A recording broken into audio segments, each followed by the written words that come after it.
की तीसरी लहर के बार बरकरार। मौलिक वबा एक रोज़ में मजीद 131 जानें ले गई। 4207 नए केसेज रिपोर्ट।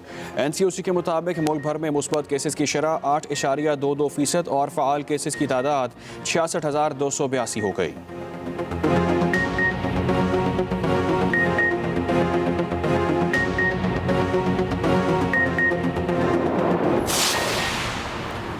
हुकूमत का 24 मई से मरहलावार तालीमी इदारे खोलने का फैसला। 5% से कम शरह वाले इस्लाम में स्कूल्स पहले, बाकी तालीमी इदारे 7 जून से खुलेंगे। मैट्रिक और इंटर इम्तहानात में 20 जून के बाद होंगे। 24 मई से रेस्टोरेंट्स को आउटडोर सर्विस रात 12 बजे तक खोलने की इजाज़त। 1 जून से 150 मेहमानों तक शादी की आउटडोर तकरीबात की जा सकेंगी। सियाहती मकामात के दरवाजे भी पीर से खुलेंगे।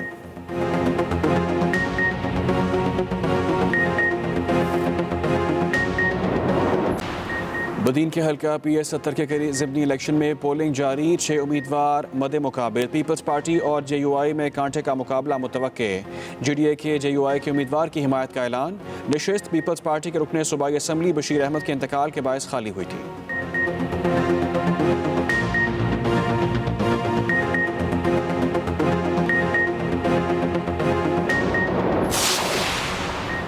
नवाज शरीफ की शेखपुरा में ज़रूरी अराजी आज नीलाम की जाएगी। गुज़िश्ता रोज़ इस्लामाबाद हाई कोर्ट ने साबिक वज़ीर आज़म की जायदाद नीलामी रुकवाने की दरख्वास्तें मुस्तरद की थीं।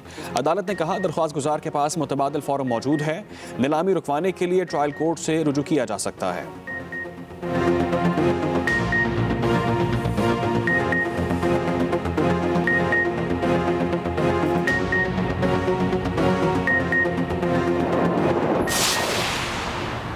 कराची में आज दिन भर समुद्री हवाएं बहाल रहेंगी। महकमा मौसमियात के मुताबिक आज मौसम गर्म और मरतूब रहेगा। ज़्यादा से ज़्यादा दर्जा हरारत 38 डिग्री सेंटीग्रेड तक जा सकता है।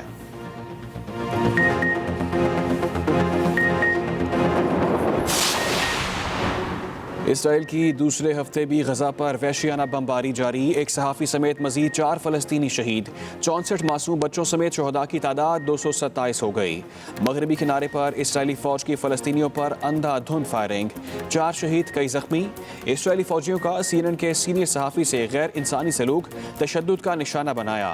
इसराइल हमास रहनुमा मोहम्मद अल-ज़ैफ की तलाश में जनूबी गजा में हमले। हमासी रहनुमा महफूज रहे।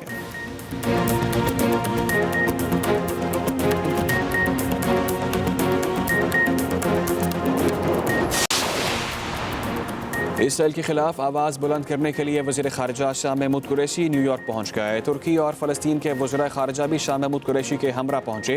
शाह महमूद कुरैशी आज अक़वाम मुत्तहिदा की जनरल असम्बली के हंगामी इजलास में मज़लूम फ़लस्तीनियों पर इसराइली मज़ालिम के खिलाफ आवाज़ उठाएंगे।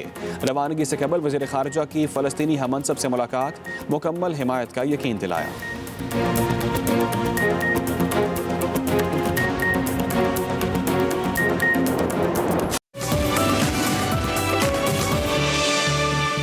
Welcome back to Expresso. मासूम फ़लस्तीनियों की बात करें तो दुनिया में अमन की अपीलों के बावजूद इसराइली फ़ौज की दरिंदगी जारी है।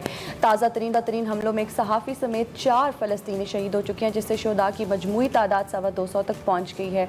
बमबारी के दौरान गजा की मज़ीद जो रहायशी इलाके उनको ज़मीन बोस कर दिया गया है। मगरबी किनारे पर इसराइली फ़ौज ने एहतजाज करने के बाद जो है सीधी गोलियाँ बरसाई हैं। कहूँ कि ये जो आपने कहा ना कि 200 से ज़्यादा, इसमें 50 से ज़्यादा जो है वो बच्चे शामिल और ये बहुत ही एक अफसोसनाक है। कई अफराद की शहादत और ज़ख्मी होने की भी इतलात हैं और इसराइली जारियत और बर्बरियत के खिलाफ दुनिया भर में मुजाहरे जारी हैं। पाकिस्तान के मुख्तलिफ शहरों में भी इसराइल के खिलाफ भरपूर एहतजाज किया गया। फ़लस्तीनी परचम किए गए और फ़लस्तीनी परचम लहराए जा रहे हैं। मुख्तलिफ जो हमारी सेलिब्रिटीज़ हैं वो भी इसमें पेश हैं और इसमें आलमी बरादरी के किरदार जो है उसको वो किरदार अदा करे, इस चीज़ का मुतालबा किया जा रहा है। दूसरी जानिब अक़वाम मुत्तहिदा की सलामती कौंसिल का चौथा इजलास भी बेनतीजा खत्म हो गया है। अमेरिका ने वीटो पावर इस्तेमाल करते हुए सीज़ फायर की करारदादों को यानी उसको ब्लॉक कर दिया और फ़लस्तीन की सूरत हाल। आज अक़वाम मुत्तहिदा की जनरल असम्बली का इजलास हो रहा है। वज़ीर ख़ारिजा शाह महमूद कुरैशी साहब की जो क़यादत है उसमें उसकी क़यादत में 5 मुस्लिम ममालिक के वज़ीर ख़ारिजा के वफ़द के साथ न्यूयॉर्क पहुँच रहे हैं, जहाँ वो मुत्तफ़िक़ा तौर पर फ़लस्तीन की सूरत हाल पर आवाज़ उठाएंगे। फ़लस्तीन की सूरत हाल पर गुफ्तगू करने के लिए हमें ज्वाइन किया है सीनियर तजज़ियाकार और सहाफ़ी इम्तियाज़ गिल साहब ने।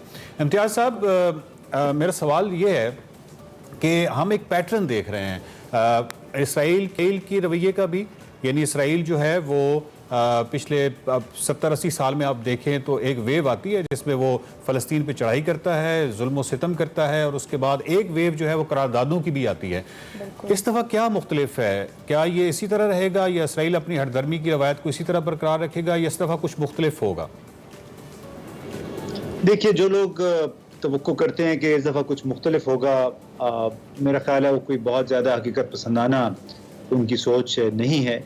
1947-48 से जो पैटर्न चला है फ़लस्तीन में और इसराइल में, आप देखें कि 1967 में उन्होंने कितने बड़े इलाके पे कब्ज़ा कर लिया था।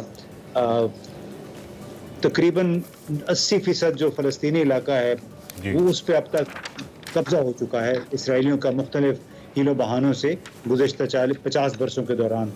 अब अगर किसी की ये तवक्को हो कि ये तमाम इलाके फ़लस्तीनियों को वापस मिल जाएंगे और उनकी रियासत उन इलाकों पे कायम होगी जो कभी फ़लस्तीनियों के ज़ेर कब्ज़ा थे, ये कभी नहीं होगा। दुनिया जो है वो चूँकि उसूल पे नहीं चलती है, दुनिया जज्बात पे नहीं चलती है, बल्कि इसको कहते हैं बड़ी कोल्ड ब्लडेड कैलकुलेशंस होती हैं।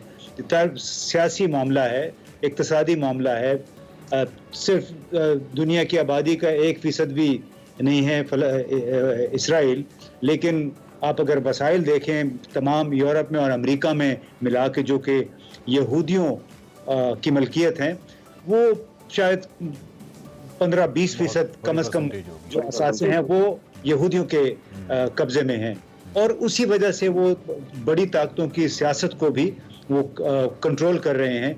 लिहाजा ये ज़बानी जमा खर्च होगा हर जगह पे, सिविल सोसाइटी उस पर शोर मचाएगी, मुजाहरे करेगी इन अफसोसनाक वाक़यात पे, लेकिन हुकूमतें एज सच कभी भी नेतन्याहू यानी वज़ीर आज़म इसराइल को उसकी मज़म्मत कभी नहीं करेंगे। मतलब आप अगर देखा जाए तो ये जो यूरोप के अंदर भी काफ़ी सारे मुजाहरे नज़र आए हैं, आवाम के हवाले से मैं कह रहा हूँ, रियासती पॉलिसी अपनी जगह पे, लेकिन अवामी एक जो राय है, क्या वो आवाम का जो एहतजाज है वो रियासती पॉलिसियों पे असरअंदाज होने की ताकत रखता है क्या? देखिए, जो हमने देखा है गुज़श्ता 25-30 बरसों में इस किस्म की मामलात में, जिसको कहते हैं जियो पोलिटिकल मामलात, उसमें अवामी एहतजाज कोई हैसियत नहीं रखता है। बल्कि मैं देख रहा था कि सदर जो बाइडन, अमेरिका के सदर, जब जवान थे, एक कांग्रेस में, सेनेट में एक तकरीर वो कर रहे थे, आज से 35-40 बरस पहले की है वो, और उसमें वो बाकायदा कह रहे हैं कि अगर हम इसराइल को सालाना $3.5 अरब देते हैं इमदाद के तौर पे, तो ये कोई बड़ी कीमत नहीं है मशरिक़ वस्ता में अमरीकी मफादात के तहफ़्फ़ुज़ के लिए। और अभी भी सालाना $3.5 अरब एक इमदाद के तौर पे, तोहफे के तौर पे इसराइल आते हैं अमेरिका से।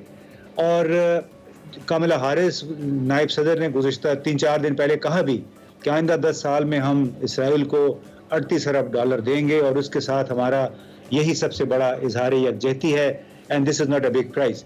सो हमें तमाम लोगों को, चाहे हमारी हुकूमत है या हमारे पाकिस्तानी हैं या दूसरे मुसलमान हैं, उनको ये सोचना पड़ेगा कि आया शोर शराबा करने से, मुजाहरे करने से, प्रॉपर्टीज़ को जलाने से इसराइल पे या फ़लस्तीनियों के हवाले से बैनुल-अक़वामी जो पॉलिसी है उस पर कोई फ़र्क पड़ेगा कि नहीं?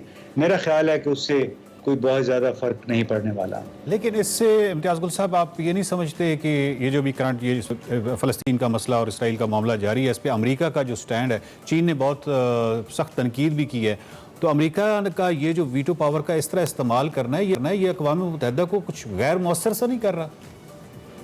तो अक़वाम मुत्तहिदा मौसर कब थी? अक़वाम मुत्तहिदा तो मौसर सिर्फ पाकिस्तान जैसे, अफ़गानिस्तान जैसे मुल्कों में है। और आपको हमें याद रखना चाहिए कि अफ़गानिस्तान पे भी जब बमबारी शुरू हुई थी 7 अक्टूबर 2001 में, अक़वाम मुत्तहिदा की करारदाद उस हवाले से 21-22 अक्टूबर को आई थी। अमेरिका ने बमबारी 7 अक्टूबर को शुरू कर दी थी। इराक़ में भी यही हुआ था, जब उन्होंने हमले का फ़ैसला किया तो सिर्फ बरतानिया उसके साथ था, बाकी 3-4 बड़े मालिक ने उनका साथ नहीं दिया, जो कि बाद में शामिल हो गए जंग के समरात से फ़ायदा उठाने के लिए। आपको मालूम है जंग के समरात क्या होते हैं, कि पहले ये बमबारी करते हैं, बर्बादी तबाही करते हैं, तो उसके बाद बड़ी बड़ी कॉन्ट्रैक्टिंग फर्म्स आ जाती हैं तामीर नौ के नाम पे, असलहा के नाम पे। सो ये आपस में जुड़े हुए मफादात हैं, उसकी वजह से फ़लस्तीनी बेचारे यूं ही पिसते रहेंगे। उनकी जो क़यादत है, जिन्होंने इस दफ़ा मौका फ़राहम किया ये रॉकेट फायर करके, उनको भी बड़े सोचना पड़ेगा कि वो एक हसार में रहते हैं।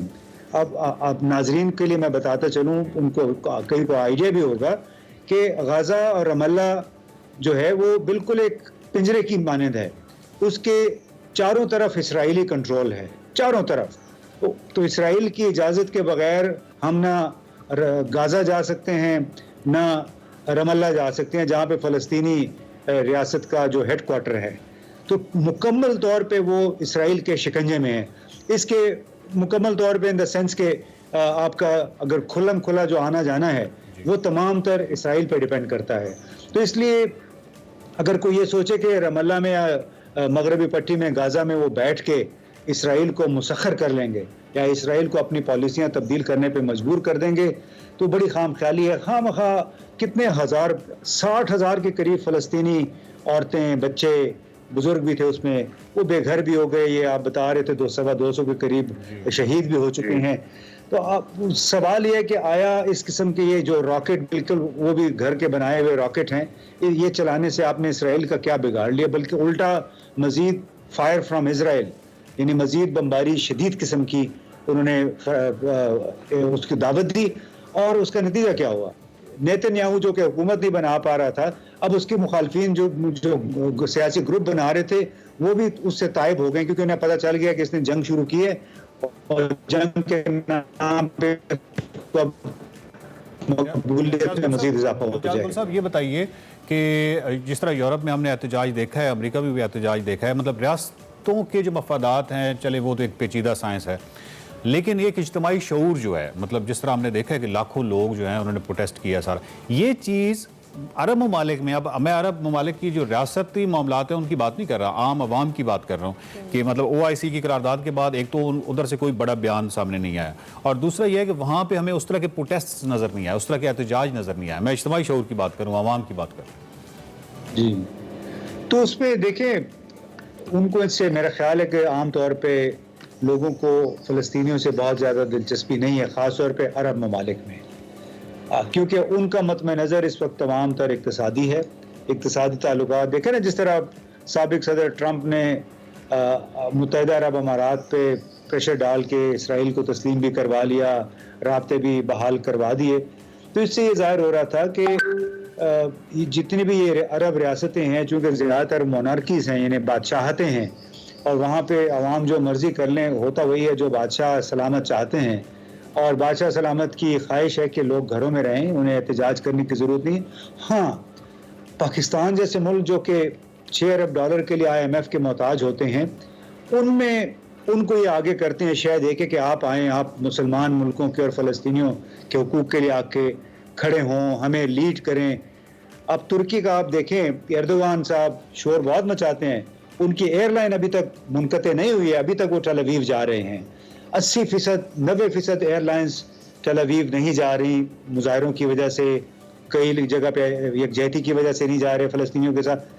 तुर्की की टर्किश एयरलाइंस ने अपना सिलसिला अभी मुअत्तल नहीं किया है। तो पाकिस्तान की क़यादत को भी ये जो हम उछल उछल के इधर उधर जा रहे हैं, ये भी सोचना चाहिए कि अपने